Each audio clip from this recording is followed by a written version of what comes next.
nung hindi ka pa nakukuryente, as in normal ang pamumuhay. Opo. Nakakapagtrabaho ka normal. Opo. Doon lang nagsimula ang lahat, naging PWD ka na, nung nakuryente ka. Nung nakuryente po ako. Okay na po to sa akin eh. Okay na yan. So, kahit nagapang-gapang na lang po ako rito. Eto, 2, 4, 6. Okay na po ito dati pagka sobrang mo. Kahit lima lang po, okay na po yun. Hindi, para sa yan, para mapagsimula ka. Para sa anak mo.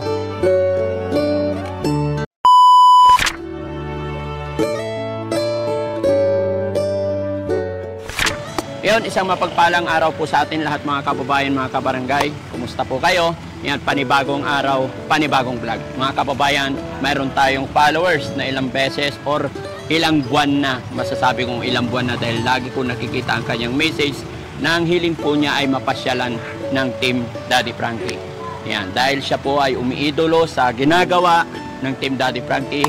Kaya syempre sinama natin si Miss Angel para makita rin nila dahil umahanga rin sila sa mga ginagawa ni Miss Angel. Nga pala mga kababayan, ito po ay pangalawang pagsama ni Angel sa amin sa pagtulong sa ating mga kababayan. Angel, ready ka na ba? Opo. Ayan. So, kumusta yung biyahe, pagsama natin? Hindi ka ba nahirapan?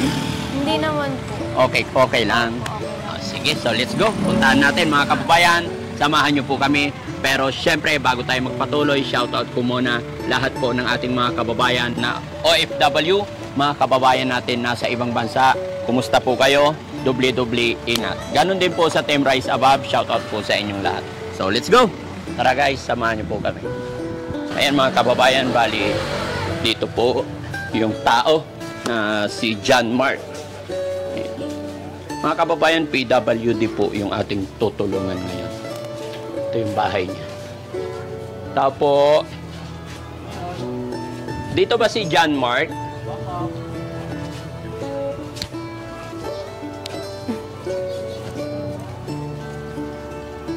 Saan?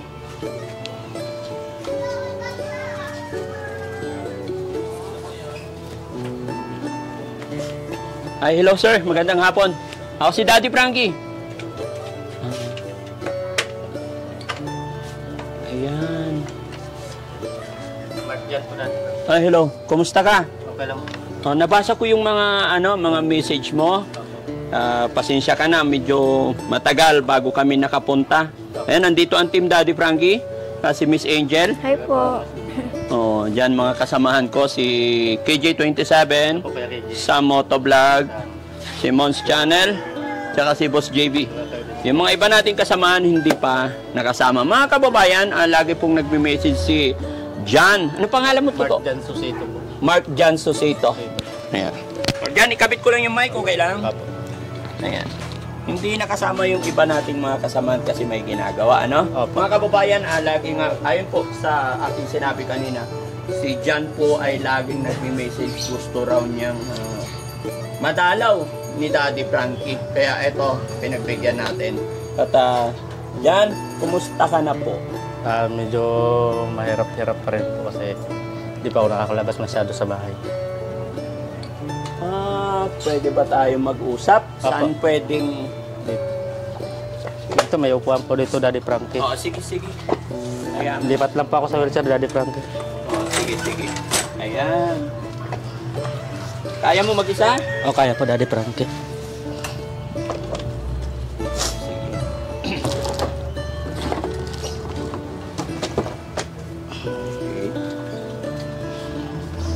Ito. Dito po, Daddy Frankie. Sige. Kaya medyo mainit dito po. Dito kayo din. Ilang taon ka na? 29 po. 29. Bata ka pa. Opo, 1995. Ano eksaktong lugar to, bro? San Pedro, Laguna. 19 Sibero, Mendoza, San Pedro, Laguna po. Santo Niño. Napansin ko meron kang page. Meron po. Nasa 1-2 pa lang po. So, marunong ka naman, nag-upload ka? Opo, marunong naman po. Sa Reels lang po. Sa Reels Saka lang. mga long form video lang po. Pero matanong ko lang, ano nangyari sa paa mo? Nakuryente pa ako, Daddy Frankie, sa oras ng trabaho po. Nakuryente ka sa oras ng trabaho. Opo. Kailan nangyari yon? 2017, December 28 po. 2017. Opo, dapat po wala na pong pasok kasi pagbabagong taon na po yun. Mm-mm. Bigla pong may nagyaya po na magpasok kahit walang pasok po. Kaya ako po yung nagkuhan po. Bali, wala po talagang pasok noon. Tapos bigla nagpatawag yung amo ko na kung gusto ko daw pumasok. Ako naman, Daddy Frankie, pumasok po ako kasi gawa ng kakapanganak lang yung asawa ko. 2 buwan pa lang po sa kasisaryan po yung asawa ko. Kasi may binabayaran po kami sa pagkasisaryan niya sa ospital. Kaya hindi na po nakapan po eh. Pagkasaktong na kuryente na po ako. Yan mga kababayan, no, isa rin sa mga reason kung bakit napunta si Daddy Frankie dahil sa message niya na kailangan po siya ng tulong regarding po sa problema din niya sa kanyang kalagayan. So, mahirap sabihin eh, no? Mga kababayan, ayaw ko pong may masagasaan. Pasensya na po. Gusto lang po namin sanang tulungan at malaman kung ano talaga ang nangyari kay Sir John. May asawa ka, sir? Meron po. Ilan na anak? Isa lang po. 6 years old. So, ibig sabihin, nung hindi ka pa nakukuryente, as in normal ang pamumuhay. Opo. Nakapagtrabaho ka normal. Opo. Doon lang nagsimula ang lahat, na naging PWD ka na, nung nakuryente ka. Nung nakuryente po ako. Sabi mo naka-duty ka. Opo. Pwede ba ikwento mo sa amin from the start? Okay lang? Opo. Dapat pong araw na yon kasi December po, wala na po talagang pasok. Bali, yung engineer ko nagpatawag na kailangan daw magtrabaho doon sa may kuan. Yung ibang kasama ko po, pumunta sa akin yung isang katrabaho kong kapitbahay ko. Tapos sabi niya po na kung gusto ko daw mag-extra sa ko, sige, papasok ako kasi kailangan ko ng pera panggatas ng anak ko kasi kakalabas pala ng anak ko sa hospital. Tapos pag pasok ko po, pagdating ko sa trabaho, kasi 3 lang po kami noon eh. 4 po ata, di ko na po matandaan eh. Pagpasok namin, pagdating ng alas 9 po, nag-break time po kami. Tapos pagbalik ko ng alas 10 po, di ko na matandaan yung mga nangyari sa last na bubong na po na kinabit ko sa overpass. Doon na po nagyanig yung bubong po yun, na ganyan. Tapos sobrang nasunog na po na buong katawan ko. Di na rin po ako makababa, gawa ng sobrang tigas na po ng katawan ko, nanigas na po, nagganyan na po lahat. Ito, wasak-wasak na po, nagpagputukan na po yung mga laman buto ko dito. So nakita ko, pwede ba ipakita? Pwede makita? Pwede makita yung ano mo? Okay lang? Papo, Daddy. Ayan po, Daddy. Balat buto na po, Daddy Frankie, yung sa... Kaya di na pa ako makatayo, Daddy Frankie. Actually, yung kwan ko talaga, meron pa po akong therapy pero di ko na po natapos gawa ng... Wala na pong magbabantay sa anak ko. Kung ako magpapakumpine ulit para sa therapy ko, wala magbabantay ng anak ko kasi nag-aaral po. Tapos wala na rin pong budget po eh. Kaya okay na po to sa akin eh. Okay na yan. Kahit nagapang-gapang na lang po ako dito. Pero bago hindi ka talaga makatayo? Hindi po. Gapang lang po. Dati po nung wala pa akong skateboard, gapang lagi putik yung pad ko kasi. Ganon din pati itong isa. Ganun din po ito isa, Daddy Frankie, pero mas malala itong isa, Daddy Frankie, kasi wasak-wasak yung dito banda. Bali, tanggal na po yung laman sa ito dito. Ilaplap na po nila yan dito kasi nung pagising ko, yung mga ugat na pong kulay white na nakalabas dito eh. Bali, tinahi na lang po. Malakas yung kuryenteng tumama sa'yo. Yung pinaka-voltahe na po talaga ng talaga meral. Ano ba trabaho mo noon? Bakit? Labor lang po sa construction. Labor sa construction. So ano naman ang ginawa ng company mo? Okay naman kayo? Sa umpisa po, nung nasa hospital ako, nagbibigay po sa akin ng 500. So yung sa 500 naman po, kung ibibigay ko naman po yung sa nasa hospital ako, ipaghahati ko yung sa gamot ko sa hospital, tapos yung sa pang-araw-araw ng asawa ko sa bahay. Wala, di kakasya po.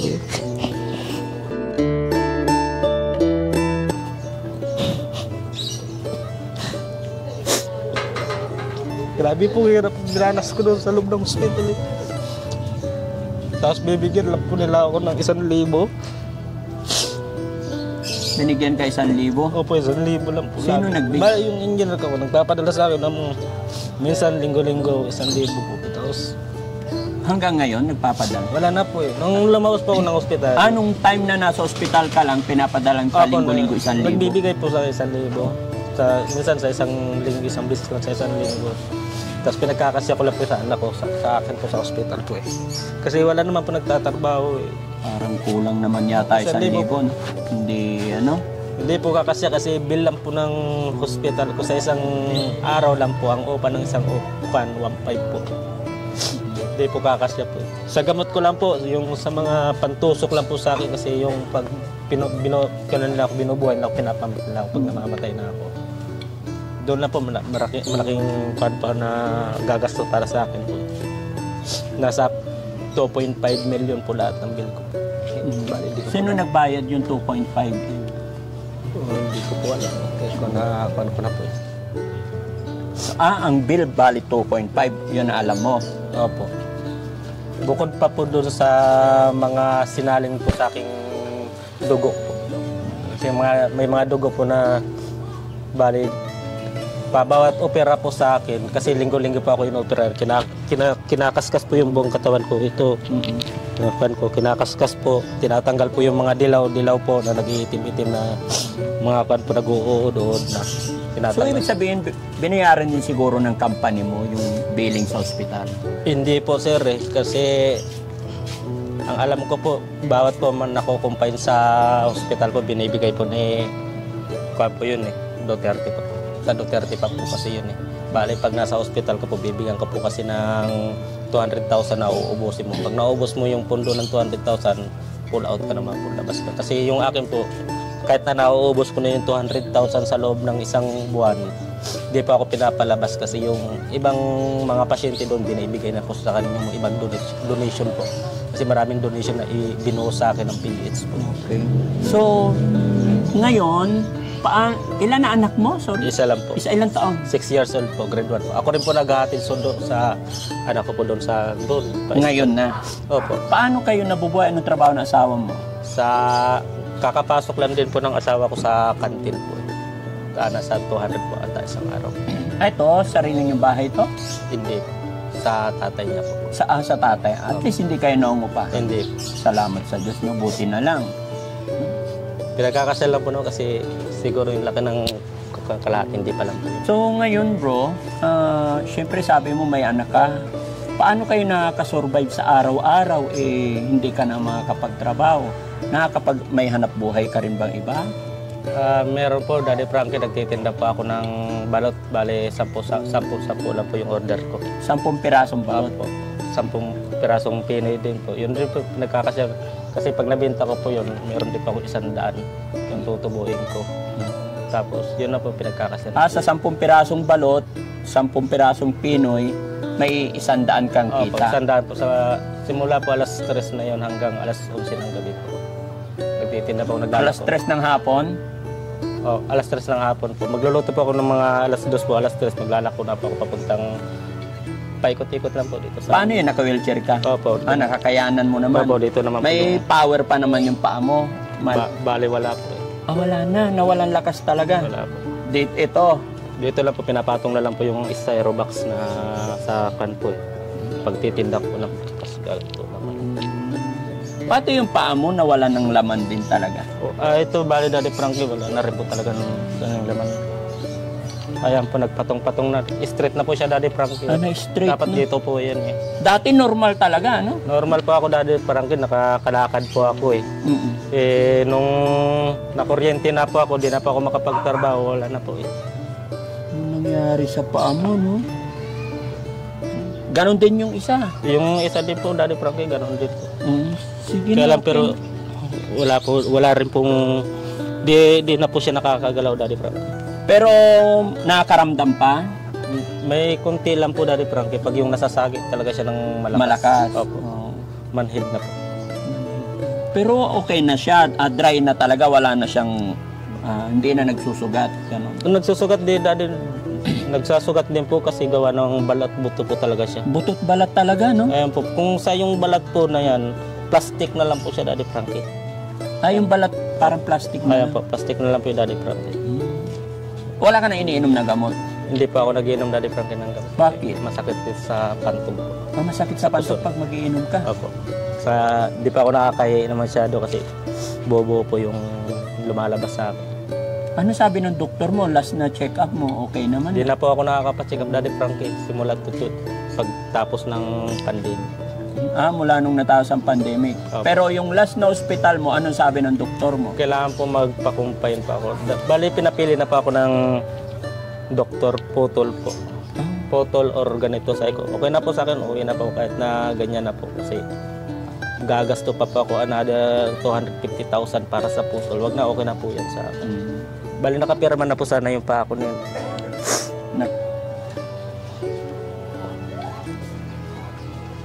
Hindi ko alam saan pa ako kikita ng pang-araw-araw namin asawa ko eh. Ang hirap po eh. Hindi na pa ako makalakad. Sana nabigyan ka man lang nung kampaning pinagtrabahoan mo, no? Sana po maawa rin siya sa akin. Balikan niya ako. Makiusap ka na lang sa kanya. Malay mo, baka hingi ka ng tulong sa kanya kung sino yung mga dapat mong hingian. Sa huling pagkakataon, baka mapanood nila yung bidyong ito. Wala tayong hangad na makipag-away or what. Yung pagmamahal na lang nila sa'yo dahil may pamilya ka. Yun na lang gawin mo. Kaya po, sabi ko, pangabang buhay na po ito eh. Yes. Oo. Kaya, ang gawin mo na lang, makiusap tayo. Baka sakali mapadalhan ka nila. Kahit kaunting tulong, pangsimula. Pangsimula mo. Ang umpisa lang po sana eh. Hindi na pinapansin nila eh. Hindi, mapapanood nila to. Try mo lang. Sa huling pagkakataon, kilala mo naman sino yung mga head mo. Makiusap ka sa kanila. Kaya nung lumabas po, natatakot na po lumabas po namin. Bakit? Men, huwag kang mawala ng pag-asa. Habang may buhay, may pag-asa. Alam mo, lahat ng mga bagay na dumarating sa buhay natin, alam ng Panginoon, hindi niya ibibigay sa atin kung hindi natin kayang lagpasan. Siguro may mas maganda siyang dahilan, may pinakamagandang reason kung bakit nangyayari sa buhay natin yung mga ganitong pagsubok. Pero gaya ng aking sinabi, sige, walang mawawala kung makikiusap ka doon sa mga dati mong boss, baka sakaling matulungan ka nila, marinig nila ang iyong panawagan. Makatulong din yung ating mga kababayan na mga kapanood ng bidyong ito. Alam ko, marami din tayong mga kababayan na may mabuting kalooban. So sige, bibigyan kita ng pagkakataon ngayon para kausapin yung mga dati mong head. Baka sakali mapadalhan ka nila ng tulong pagsimula mo para sa iyong anak. And sa engineer ko po, sana po matulungan niyo po ako kahit na pang-umpisa ko kasi wala pa ako talagang hanap buhay, hindi na po ako makalakad. Sana mabigyan niyo din ako kahit kunti lang po, pang-umpisa ko lang po, pantindahan ko. Kahit na para meron po ako mapagkukuhanan para sa pag-aaral ng anak ko po. Yun ang basta sa inyo ko na po, sana matulungan mo po ako ulit. Mabigyan niyo po ako ng para yung pagkapan ko. Kasi habang buhay na po akong ganito, hindi na pa ako makakatrabaho. So ayun mga kababayan, no? Sa engineer po ni Sir John, yun, nagsusumamo siya, humingi siya ng kaunting tulong, pinansyal galing po sa inyo. Ayon sa kanya kahit maliit na tindahan. Saan ka magtitinda, bro? Dito lang po, Daddy Frankie, sa may ko na to. Ay ba yung estero po ng pantinda ko ng balot. Sobrang liit ko, mas liit po, Daddy Frankie, sobrang liit lang po talaga ng kwarto. Siksikan po kami tatlo. Dati po kasi tindahan din po talaga ito. Nung nagkuha na po na unti-unti din po na ubos kasi yung paninda ko po, doon din po ako kumukuha ng pang-araw-araw namin. Sige. May dala akong bigas. Baka sakali makatulong. Pasuyo ng isang sakong bigas. Okay. Pagpasensyaan mo to. Thank you, Daddy Frankie. Malaking tulong na po to sa akin, Daddy Frankie, sa siguro mga 2 buwan na po namin ito ubusin kasi yung kwan po, Daddy Frankie, kasi pag nasaing po kami, bumibili lang po kami ng kalahating kilong bigas dyan po sa labas. 30 pesos po, kalahati na po yun. Tapos saing naman ng umaga yun hanggang panggabihan na po namin. Ngayon nga po, wala kami bigas ngayon. Nagluto lang po ako ng pasta lang. Angel, ano naman ang masasabi mo kay Kuya Jan? Kuya Jan, ano lang po, tuloy lang po tayo sa buhay, laban lang po. Tapos ano lang po to, pagsubok lang po to, kaya po natin to. Kung gusto ko man po tumulong, wala rin po kasi akong kulang. Nagsisimula pa lang din po ako sa pagbablog. Tapos kaya po sumasama-sama ako kay Daddy Frankie para matuto din po. Dasal lang po tayo palagi.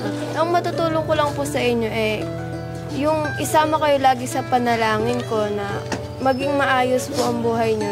Na kahit yung sa pagtitinda nyo po, kung may makatustos, maano naman po ng ng engineer nyo na matulungan kayo para makapagpasimula po kayo sa tinda nyo. Sana po magtuloy-tuloy. Salamat po, Ate Angel. Sana nga mapansin nga ng engineer ko to, Ate Angel, yung kwan ko. So, ayon sa kanya mga kababayan, ang hiling mo, tindahan. Opo, Daddy Frankie. Kahit maliit lang po. Para meron ako pagkakuha ng araw-araw pambaho ng anak ko. Kasi yung asawa ko, 200 lang din po ang sahod niya. Kaya pinagkakasya din. 200 ang sweldo ng asawa mo? Pinagkakasya din namin yung sa kuryente namin. Tulad nito, Daddy Frankie, wala din kami CR din sayo, walang CR. Tapos, pag nag-CR ako, lagay lang dito sa plastic sa sako. Tapos. Dikit-dikit na yung bahay Ba't wala? Napuno na po yung Puso Negro namin, Daddy Frankie. Napuno na. Kaya binutas na po namin. So, pag may puhunan ka, dito magtitinda ka? Dito po, Daddy Frankie, meron po yun. Binubuksan ko po itong bintana na turito. Kasi dyan lang po. Sobrang liit lang po talaga. Sige, basta lang bro, huwag ka lang mawala ng pag-asa. Po, Daddy Frankie. Pag-pray lang natin. Gagawa at gagawa ng paraan si God, no? So, sa ngayon, sige, magkano pang tindahan kailangan? Ano ba ititinda mo? Tindahan? Mga kape lang po, asukal, mga kape, mga sabon, mga panlaba po. Mga patid. So, ang mamimili yung asawa mo na lang? Opo. Tapos ikaw magbabantay? Opo, Daddy Frankie. Kasi, nagtitinda ako ng balot. Mahirap kasi pagtinda ng balot. Pupunta sobrang init, pupunta doon, pabalik. Pero kayang-kaya naman po. Kaya pag yung hindi nga talaga maubos, talagang 50 lang talagang makikitain ko sa isang tindahan ko ng pagtitinda ng balot. Jel, palagay mo Jel, magkano puhunan sa tindahan? Hindi ko po alam. Hindi niya alam. Sa palagay mo? Hindi ako mapagsabi din. Hindi ka mapagsabi. Bibigyan kita sana pagbalik ko lumago na. Opo, Daddy Frankie. Promise? Promise po, Pag Daddy nagbigay Frankie. ako? Opo, promise po, Daddy Frankie. Kasi makikita niyo po lagi, Daddy Frankie, sa akin. Kasi makikita niyo po lagi sa reels ko yan sa... Men, kasi, alam mo, talagang kami, tumutulong kami sa mga tao na gustong tulungan din yung sarili. Salamat po, Daddy. Kasi kahit anong gawin namin, halimbawa, ng tao na pagtulong sa inyo or sa'yo, kung ikaw mismo ay hindi mo tutulungan ng sarili mo, walang mangyayari. No? Dahil may kasabihan nga na lahat tayo may kanya-kanyang kapalaran at tayo rin mismo ang gagawa ng kapalaran natin kung gagawin natin mabuti or maganda. Kaya ako sinasabi yun, pasensya ka na. Huwag nyo sanang mamasamain mga kababayan kasi pangit din naman yung aasa. Hindi ko sinasabing ikaw to Ini-explain ko lang para maging maliwanag din sa atin lahat. No? Pangit din kasi na porkit ganito na yung kalagayan natin, aasa na lang tayo ng sa hingi or sa bigay. Dahil yung mga taong tumutulong, natulungan kanila 1-2 beses, okay na yun. Kasi sa dami rin ng mga tinutulungan. Pero syempre, ito yung tungkulin ni Daddy Frankie, makatulong sa mga kababayan natin sa abot lang ng aming makakaya. No? So dahil kahilingan mo tindahan na maliit lang, bigyan kita para sa maliit. So, pag-pray natin. Sana pag nakabalik ako, pag niloob ni God na nagawi kami dito, bless ni God na sana mapalaki mo. Okay? Okay, kukuha lang ako pera. Diyan. Sisa ka na. Ito lang yung sinabi ni Angel, binulong ni Angel. Kano, Angel? Okay. 10K lang daw Sobra na pala kanyan. Sobra na? Opo. Ito. 2, 4, 6. Wala pa ito, Daddy Frankie, sobra mo. Kahit 5 lang po, kada po yun. Hindi. Para sa yan, para mapagsimula ka. Para sa anak mo. Para sa tindahan mo. Sobrang laki po Daddy Frankie, kahit 5 lang kayo. Para sa yan. Biyaya ng Panginoon yan. Mas gusto ko makapagsimula ka sa tindahan mo. Ha? Salamat po dito Daddy Frankie. Gagawin ko talaga yung best ko sa pagtinda lang po talaga. Mapakita ko po yun. Huwag mo ipakita sa akin, hindi para sa akin, para sa anak mo, para sa iyo, ha? Apo Daddy Frankie, salamat po rito. Yan yung sinasabi ko na gagawa at gagawa ng paraan si God. Hindi mo aasahan yung araw dating na biyaya ni God, basta tuloy-tuloy lang tayong magtiwala kay God, no? Apo Daddy Frankie. Oo. Kasi kahit kami man, perang yan ay hindi rin sa akin. Kumbaga, kaloob din ni God para ibigay sa inyo. Kasangkapan lang tayo, kasangkapan lang kami ng Panginoon. Okay? Tuloy-tuloy ang laban. Opo, salamat po Daddy Frankie sa lahat ng team ng Daddy Frankie na pumunta po sa akin. Maraming salamat po Kuya KJ 27, Kuya Sam, kay Boss JB. Yan, maraming salamat po. Siyempre kay Kuan po, Aling Rosing po. Nasawa niyo. Salamat po. So ayan mga kababayan, mga kabarangay, no? Papasalamat pong muli si Daddy Frankie. Kulang ang salitang salamat na ibibigay ko sa inyo, pero ulit-ulitin ko dahil yun lang po ang maibabalik ko sa walang sawa ninyong pagsuporta sa Team Daddy Frankie, no? At mga kababayan, pasalamatan ko rin si Ma'am Marilyn Chang dahil ang 10,000 is sa kanya galing yung 3,000. Kay Ma'am MC, thank you so much. Nagpadala po kasi si Ma'am MC sa akin ng 3,000. Hindi naman niya sinabi kung kanino ko ibibigay. So, nakita ko si Sir Jan na kailangan niya, kaya isinama ko na po yung 3,000 ni Ma'am MC. Si Ma'am MC po, kababayan natin na nasa ibang bansa. Kaya mga kababayan natin nasa ibang bansa, mga kababayan nating OFW, maraming salamat po sa walang sawa ninyong pagsuporta. Ganon din po sa Team Rise Above. Ayan, thank you so much po. Sa pamumuno po yan ni Tita Hanes. At syempre, kaya Mama Maria Paz Okushi, ayan, thank you so much po. Kaya B. Pardo, thank you. Kabayan USA, lahat po, ayan, maraming salamat. At kay Angel, thank you din kay Angel kasi nakasama namin siya sa pagcha-charity. Angel, it's yours. Maraming salamat po sa mga kababayan, ka-mechanic po na patuloy na sumasubaybay kay Daddy Frankie at sa buong team po ng Daddy Frankie. Maraming salamat po sa inyo. At syempre mga kababayan, bago tuloy ang magpaalam si Daddy Frankie, i-flex ko lang po ang YouTube channel ni Mons Channel tsaka si KJ27. Support din po natin sila mga kababayan. Lalagay ko po yung channel nila dito. Nang sa ganoon ay mas makatulong pa. Ganon din sa aming mga Facebook page mga kababayan. Maraming salamat. Mabuhay po tayong lahat. God bless. Men, anong masasabi mo? Konting pasalamat lang sa ating mga kababayan OFW. Yan, sa lahat po ng tumutulong kay Daddy Frankie na kuan sa 3,000 po na galing pong Kay Ma'am MC. Ma'am MC, maraming Marilyn salamat po Ma'am MC. Malaking bagay po ito sa akin para pang umpisa ko po sa pagtitinda ko. Maraming salamat po sa lahat ng OFW po. Maraming salamat po. Once again mga kababayan, maraming salamat po. Daddy Frankie po, anak ng Pangasinan, from Pangasinan. Mabuhay po tayong lahat.